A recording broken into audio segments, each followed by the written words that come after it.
Greetings, Fright fans, and welcome to day 28 of our Wheels of Death Halloween Marathon Countdown, our daily countdown of killer vehicle movies. Yesterday we looked at the anthology film Tales from the Crypt with the motorcycle, death riding a motorcycle segment. Gotta love it. What's tonight's movie gonna be? Well, there's only a few more entries in here, so we'll pick one and see. All right. Coming up next is another Australian film, and one that I had not watched before this, but I always heard about it and wanted to see. It's called The Cars That Ate Paris. This is a 1974 Australian film written and directed by Peter Weir. It tells the story of the small, fictional Australian town of Paris. The inhabitants of the town set traps in the roads that cause fatal accidents to drivers.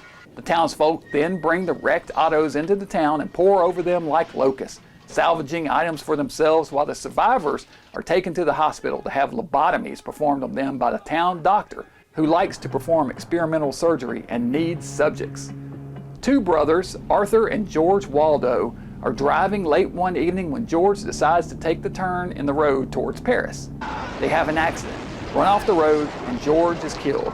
Arthur, played by Terry Camarelli, is uninjured, and the town mayor decides to spare him and make him a resident. He lets him stay at his house with his wife and two daughters, who are also survivors of accidents and now orphans. The town teens are rowdy and build hot rods that they race around in, terrorizing and occasionally vandalizing the town. This eventually leads to a giant conflict, adults versus teens, with the teenagers driving exotic cars outfitted with spikes and armor. This is an art house film, an odd, quirky tale of a weird town and its even weirder inhabitants.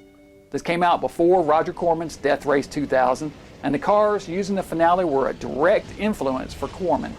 An interesting film that may not be to everyone's taste, but if you like quirky, Aussie tales, then this one's for you.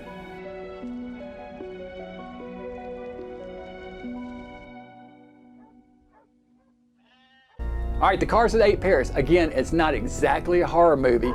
There's a few moments in it, but it is so interesting and quirky, and it's got its true little own feel to it, this weird town where the protagonist winds up getting basically trapped and not allowed to leave, and the hoodlums that drive around in their cars terrorizing everybody. But the whole weird town is the main creep, and the creepy vibe and eerie thread running throughout is the whole thing.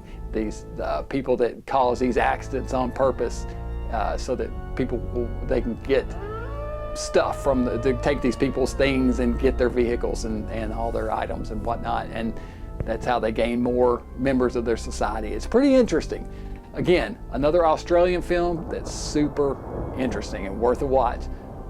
Cars That Ate Paris. There you go. What do you guys think about this one? I'm going to give Cars That Ate Paris 3 skulls. I think that's about right for it, maybe 3.5. Good movie. And what do you guys think about it? You like The Cars That Ate Paris? Quirky little movie for sure. I like quirky. All right, so very different. You're not going to see another movie like this one. All right, so we'll keep this countdown going tomorrow. Be sure and tune back in. And until then, it's Dr. Gangrene from the lab saying, stay mad.